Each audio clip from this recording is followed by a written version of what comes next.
안토니오 네그리에 의해 야생의 별종이라 불린 철학자 스피노자의 저술 가운데 윤리학 관련 책인 기하학적인 순서에 따라 증명된 에티카는 5부로 구성되어 있습니다. 제1부 신에 대하여, 제2부 정신의 본성과 기원에 대하여, 제3부 정서의 기원과 본성에 대하여, 제4부 인간의 예속 또는 정서의 힘에 대하여, 제5부 지성의 능력 또는 인간의 자유에 대하여 등입니다. 성급한 일반화의 오류를 감수하고 말하자면 결국 스피노자의 윤리학은 행복에 이르는 길에 대한 소개입니다. 신과 우리 인간 자신, 정신과 정성, 지성과 자유 등을 포함하는 자연 전체에 대한 참된 인식을 통하여 행복해질 수 있는 방법을 갈구하는 것입니다. 물론 이러한 인식이 만들어낸 삶의 규칙을 준수해야 하겠지요.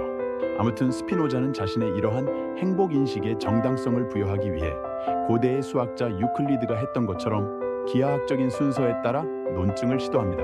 왜냐하면 스피노자가 보기에 수학적 방법이야말로 인간이 빠지기 쉬운 여러 가지 상상적인 믿음을 넘어설 수 있는 수단이기 때문입니다. 책의 구성도 정의, 공리, 요청, 정리와 따름 정리 등 엄밀한 논증을 중심으로 하는 수학적 표현법을 채택하고 있습니다.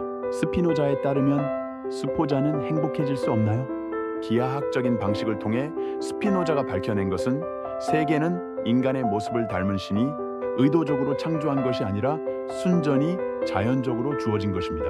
따라서 자연적으로 주어진 것들의 법칙과 원리를 이해함으로 또한 그것들을 잘 활용하여 할 수 있는 한 가장 완전한 삶, 곧 행복한 삶을 살 수 있게 된다는 것입니다. 그리하여 스피노자의 신과 인간 이해, 그리고 자연과 사물 이해가 등장합니다. 먼저 스피노자는 신을 절대적으로 무한한 존재자라고 정의합니다.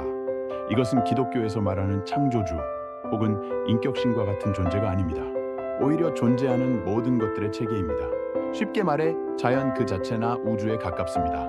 그러나 신은 자기 자신을 원인으로 갖는 존재입니다. 영원하고 무한한 속성들로 구성된 유일한 실체, 곧 자기 원인이 바로 신입니다. 존재론적인 측면에서 스피노자의 철학은 실체와 양태라는 두 개념으로 요약되는데, 실체는 양태로 표현되고 존재한다.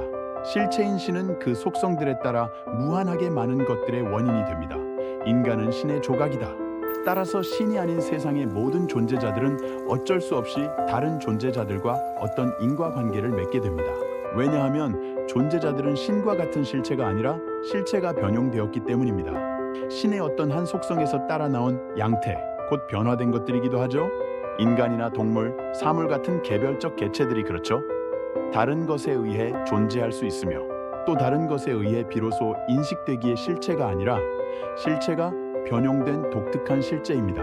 스피노자에 따르면 이 유한한 존재자들은 나눌 수 없는 확고한 개체들이 아니라 공동의 원인으로 작용하는 다수의 복합체입니다.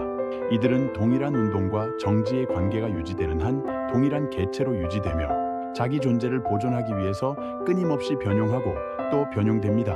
여기서 스피노자의 그 유명한 개념인 코나투스가 등장합니다. 독특한 실제인 복합체가 곧 인간이나 동물 등이 자기 존재를 보존하기 위해 신으로부터 나눠 가진 역량이 바로 코나투스입니다. 스피노자는 자기 보존을 위한 이러한 욕망이 인간의 본질이라고 봅니다. 물론 인간의 경우 코나투스의 작용은 목적론적이고 지향적인 성격을 띌 수밖에 없습니다.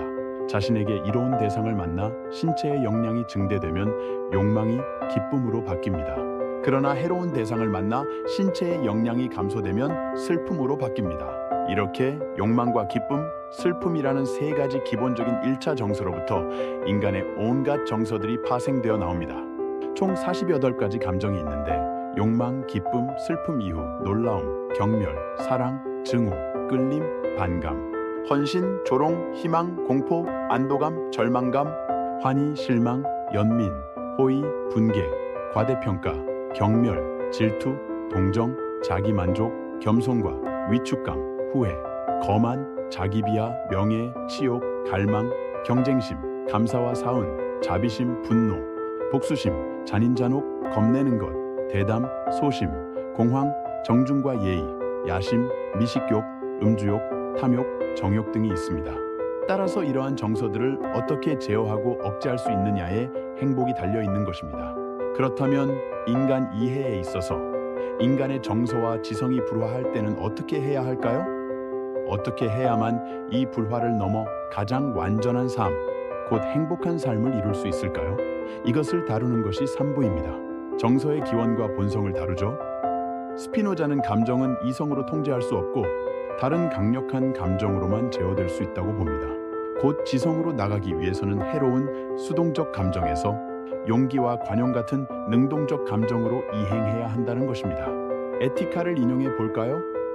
정신의 능동은 오직 타당한 관념에서만 생기지만 수동은 타당하지 않은 관념에만 의존한다.